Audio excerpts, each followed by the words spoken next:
So what's up guys, it's Ash here and welcome back to a brand new video. In today's video guys, I've got some custom tactics and player instructions for one of the best direct formations in FIFA 23, this being the 4-2-2. It's team of the season, so if you guys need any coins, make sure you check out MMOXP.com. Their link is down in the description. They're fast, cheap and reliable, and if you use my code Rema, you can get yourself a nice 5% discount. Okay guys, so starting off with the custom tactics for the defensive star, I like to have this on balance. This is because it gives you the greatest control over your defense, where you're able to press when you need to press, but you're also able to drop off and be a little bit more passive when you need to be. So having this on balance does give you the very much needed control over your defenders. Now moving on to the defensive width, I like to have this on about 40.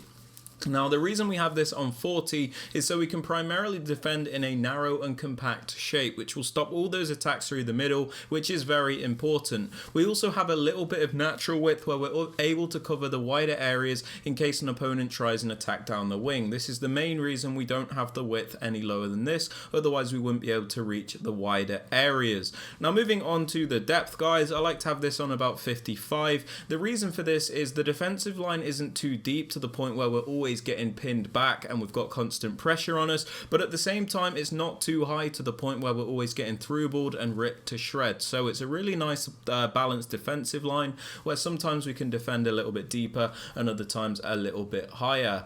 Now moving on to the build-up play guys, I like to have this on balance. This is because it gives you the greatest control over your build-up, so sometimes you can play a little bit slower, other times you can play a little bit quicker. You really have the control and the variety by having this on balance. For example, if you have this on slow build-up, you're forced to always play that slower style.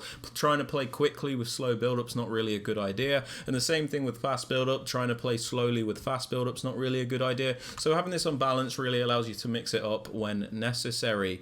Now moving on to chance creation guys, I like to have this on direct passing. This is because it's the most meta option you can use. Basically your attacking players will bunch up against the defenders so that you can do these really overpowered 1v1 isolation plays.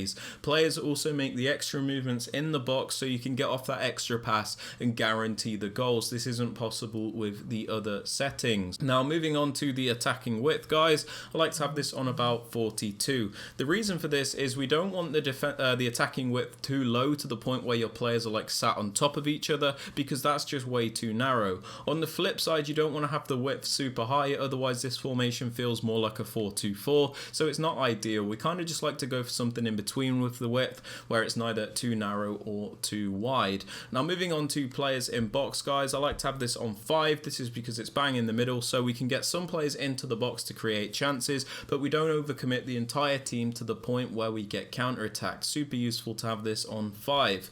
As for corners and free kicks, I have these both on 1 because there is a set piece routine that I use which requires both of these to be on 1. Link to that in the top right hand corner of the screen. Now moving on to the players you want to use guys, in the two striker positions I like to go for a bit of a balance between the two. So I like to go for a more creative player on the left and then a more finisher poacher style player on the right hand side. This is so we've got like a creator finisher dynamic and we just get a lot more out of the front two this way. If we just use two out and out strikers, then we're going to be limited to just playing through balls and really working around their limited play styles, because they're just going to be able to finish the ball and that's pretty much it. It's important to at least have one creative player, I think, otherwise you're going to have very one-dimensional attacks and you're going to struggle a lot more. Now moving on to the right cam and the left cam, I suggest using good winger style players. These are players with really good pace, good dribbling, good passing, shooting, crossing, basically a really good all-round attacking game. It's important you don't use slow clunky players without any creative ability, otherwise you might struggle. These are like the main playmakers in the team, but they also need to have the pace to go out wide when necessary. It's important that you get these players right.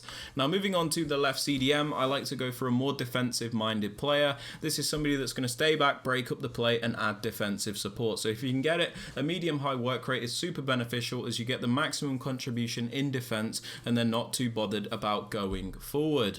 Now moving on to the right CDM, I like to go for a more box to box style player. This is somebody that's going to attack and defend and have a bit of a free role in the team. So you're going to want somebody with a high work rate if you can get it, as you get the maximum contribution in attack and defense, but just ensure that this player is nice and well rounded.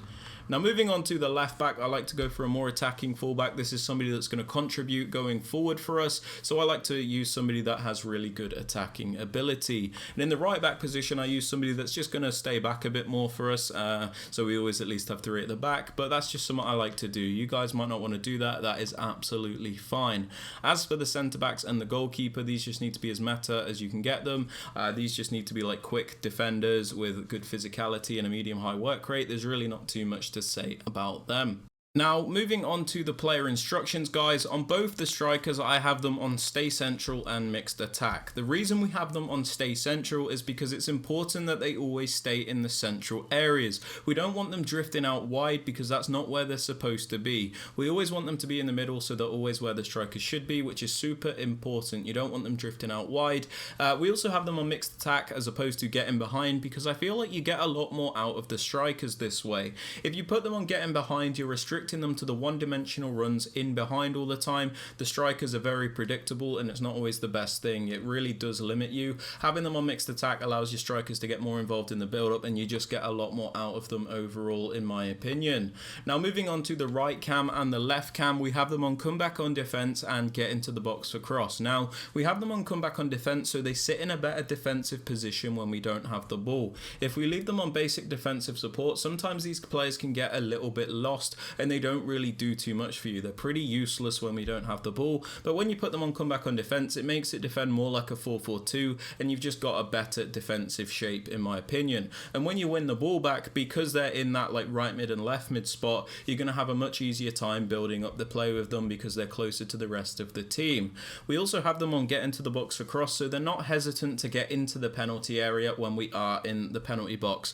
If you have them on balanced crossing runs, sometimes they're very passive and hesitant, and they won't get involved, which is not very good. We want them to get into the box cross when possible. Now moving on to the left CDM, the more defensive minded player, we have him on cut passing lanes, stay back and cover centre. We have him on stay back while attacking because he is a defensive minded player, so we don't want him going forward. Cut passing lanes means he's always looking to break up the play and be as annoying as possible.